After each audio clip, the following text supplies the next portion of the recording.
नमस्कार, हर खबर देख रहे हैं आप। मैं हूं आपके साथ सृष्टि शुक्ला। रुक कर लेते हैं खबरों का। दिल्ली में सीएम मनोहर लाल ने राष्ट्रीय मंडल खेलों में शामिल होने वाले हरियाणा के खिलाड़ियों और देश की बॉक्सिंग टीम से बातचीत की। सीएम ने ये बातचीत वीडियो कॉन्फ्रेंसिंग के जरिए की। आपको बता दें कि देश के 12 बॉक्सिंग खिलाड़ियों में से 6 खिलाड़ी हरियाणा से हैं। सीएम ने खिलाड़ियों को अच्छे प्रदर्शन के लिए शुभकामनाएं दी। सीएम ने खिलाड़ियों से कहा कि इंफ्रास्ट्रक्चर तैयार करने के लिए हमारी सरकार कदम उठा रही है। साथ ही राष्ट्रीय मंडल खेलों में शामिल होने वाले खिलाड़ियों को 2.5 लाख रुपए की राशि एडवांस में उपलब्ध कराई जाएगी।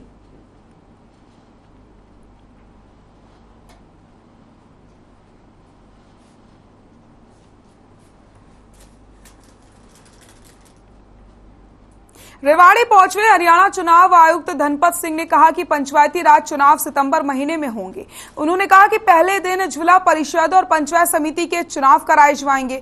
उसके बाद अगले दिन तुरंत सरपंच और पंचों के चुनाव भी करा दिए जाएंगे। उन्होंने जानकारी देते हुए बताया कि ब्लॉक समिति अध्यक्ष और जिला प्रमुख के चुनाव सीधे नहीं कराए जाएंगे, बल्कि चुने हुए सदस्य ही उनका चुनाव करेंगे।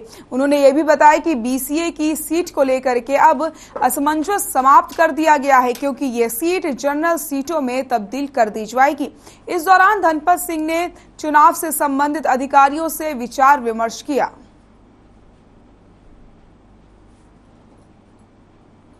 चुनाव निकट भविष्य में तो अब चुनाव का समय आ गया है और सितंबर माह में हम चुनाव करवाने जा रहे हैं।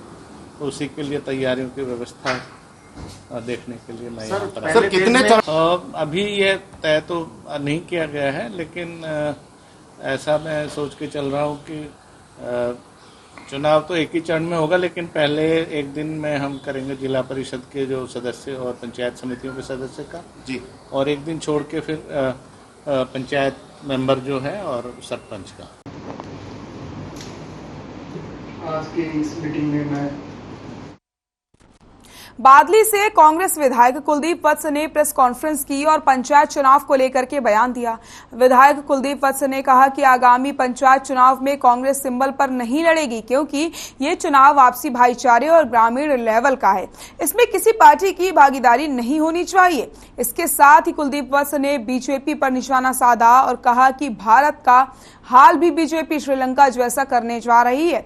आज बीजेपी ने किसान, मजदूर और गरीब वर्ग को मारने का काम किया। किसानों को उनके फसलों के उचित दाम नहीं मिल रहे हैं। गरीब मजदूर अपने आशियाने के लिए तरस रहे हैं। इसके अलावा विधायक कुलदीप वत्स ने बीजेपी प्रदेश अध्यक्ष ओपी धनखड़ भी आरोप लगाया और कहा कि ओपी धनखड़ प्रदेश के विकास के दावे करते हैं, जबकि उन्होंने बादली के साथ ही सौतेला व्यवहार किया है, इसलिए जनता ने उन्हें बाहर का रास्ता दिखाया। वहीं कुलदीप वत्स ने प्रदेश में कानून व्यवस्था को लेकर कहा कि आज हरियाणा में कानून व्यवस्था एकदम चौपट हो चुकी है। एक डीएसपी लेवल के अधिकारी की हत्या ने यह साबित कर दिया है।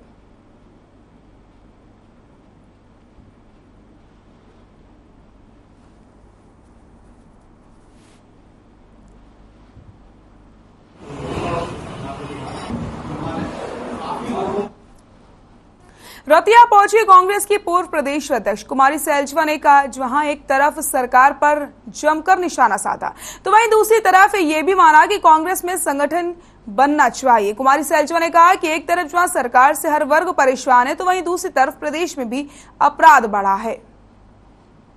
आ गया है कि भारतीय जनता पार्टी से चाहे हमारा आड़ती हो, चाहे हमारा किसान है, मजदूर है, छोटा व्यापारी है, दुकानदार है, सभी लोग आज के दिन दुखी हैं, त्रस्त हैं और सब अपनी अपनी व्यथा सबके सामने रख रहे थे। तो हम वो बात सुन रहे हैं और कांग्रेस पार्टी को मजबूत करने के लिए सब मेहनत करें, यही संदेश है। इसमें कोई दो राय नहीं है। हर शहर, हर गली में, आज जहां हम रतिया में बैठे हैं, आप रोहतक की बात करें, परसों आप मेवात की बात करें, कहीं की भी आप बात करें, चाहे हमारे विधायकों की बात करें, कोई भी आज अपने आप को सुरक्षित नहीं महसूस कर रहा। अभी हम यहाँ लोगों से बात कर रहे थे, रतिया में इस कदर क्राइम बढ़ गया है और लोगों को ना प्रशासन पर, ना पुलिस पर, ना इस सरकार पर कोई विश्वास रहा। सरेआम चोरियां होती हैं, डकैतियां हो रही हैं और दूसरा क्राइम है, लेकिन किसी का ना हल निकलता है और ना क्राइम कम हो रहा है। बल्कि बढ़ता चला जा रहा है। ऐसे लग रहा है जैसे हरियाणा में जंगल राज को काफ़ी साल से संगठन नहीं था, और ये बात मैंने एक बार नहीं बार बार कही है कि संगठन ना बनना एक बहुत भारी कमी रही है हमारी पार्टी में। और लेकिन अब मुझे विश्वास है, क्योंकि हमारी पार्टी के चुनाव चल रहे हैं और अब जल्दी ही पार्टी का संगठन भी बनना चाहिए। हिसार में ज्वाला परिवार समिति की बैठक हुई। बैठक की अध्यक्षता प्रदेश के बिजली और ऊर्जा मंत्री चौधरी रणजीत सिंह चौटाला ने की। इस दौरान शहरी निकाय मंत्री डॉक्टर कमल गुप्ता, बरवाला से जेजेपी विधायक जोगीराम, हांसी से विधायक विनोद भयाना और ज्वाला के प्रशासनिक अधिकारी बैठक में मौजूद थे। इस दौरान बैठक में रखे गए 15 एजेंडे पर सुनवाई हुई और अधिकारियों को समाधान करने के आदेश जारी किए गए। वहीं राज्यसभा चुनाव में कुलदीप बिश्नोई की वोटिंग को लेकर पूछे गए सवाल का जवाब देते हुए उन्होंने कहा कि राज्यसभा में वोट के लिए वो उनका धन्यवाद करते हैं। इस दौरान रणजीत सिंह चौटाला ने प्रदेश के पूर्व मुख्यमंत्री और नेता प्रतिपक्ष भूपेंद्र सिंह हुड्डा पर जमकर निशाना साधा। वहीं स्थानीय शहरी निकाय मंत्री कमल गुप्ता ने से पानी निकासी को लेकर पूछे गए सवाल पर कहा कि उन्होंने शहर का मुआयना किया है और कहीं पर भी पानी निकासी की दिक्कत नहीं है।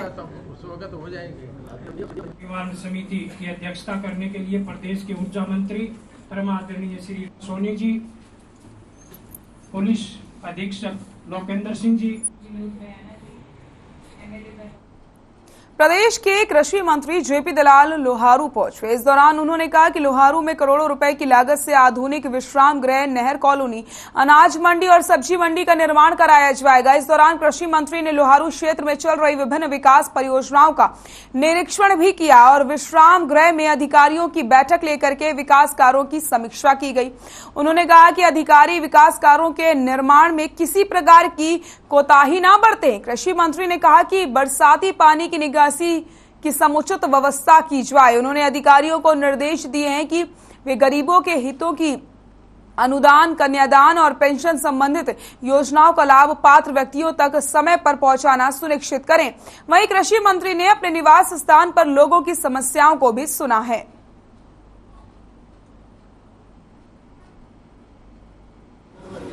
लोहारू में जो विकास कार्य चल रहे हैं, जैसे रेलवे ओवरब्रिज का है या हमारे महिला कॉलेज का है या और भी डेवलपमेंट वर्क्स है, अधिकारियों के साथ बैठ के या नहर की जो रिमॉडलिंग का है उनसे चर्चा हुई और इन काम गति में तेज़ी लाई जाए, क्वालिटी ठीक रखी जाए, या इन अधिकारियों को कोई समस्या है कि चंडीगढ़ से कोई अप्रूवल चाहिए वो दिलवाएं।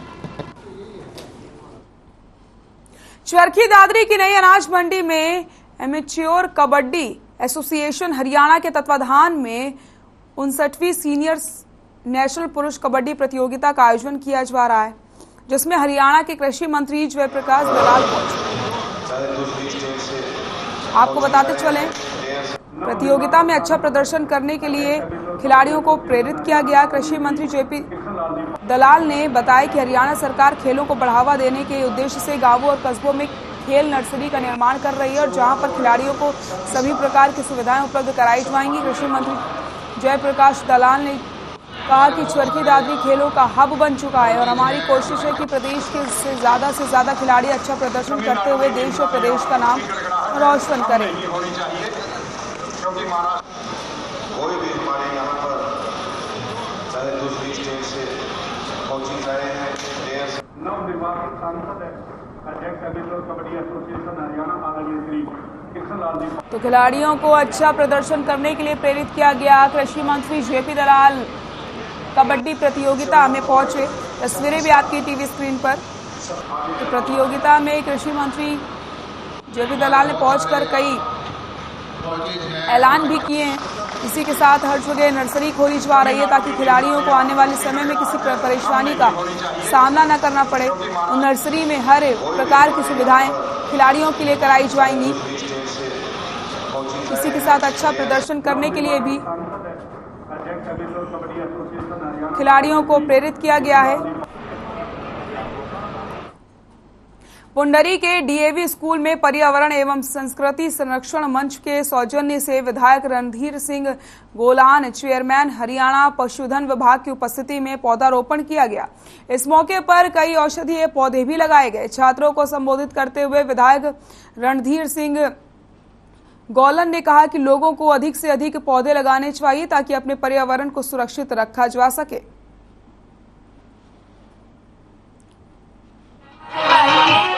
आज डीएवी पब्लिक स्कूल पुंडरी में वन महोत्सव मनाया गया और उसके मुख्य अतिथि थे हमारे हल्का के विधायक श्री रणधीर गोलन जी, जो कि चेयरमैन है पशुधन विभाग हरियाणा के।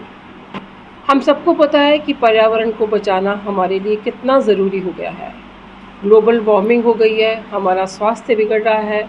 ऐसे में अगर पर्यावरण को ना बचाया गया तो हमारी जो भावी पीढ़ियां हैं उनको बहुत नुकसान होगा। प्रदेश में बारिश ने जहां कई लोगों को परेशान कर दिया, वहीं हरियाणा के जींद में एक स्कूल में 1200 से ज्यादा बच्चों ने बारिश के पानी से भरे एक खेल के मैदान को वाटर पार्क बनाया और इस पानी में जमकर खेले। इतना ही नहीं, ये बच्चे जिनमें लड़कियां भी शामिल थी, बॉलीवुड के गानों पर जमकर थिरकते नजर आई ये बच्चे और स्टाफ ने बारिश के इन पलों का खूब आनंद लिया। झमाझम बारिश हो रही थी। स्कूल के कई एकड़ मैदान में 2-2 फुट तक पानी भरा हुआ था। पूरे शहर में बाढ़ के हालात थे।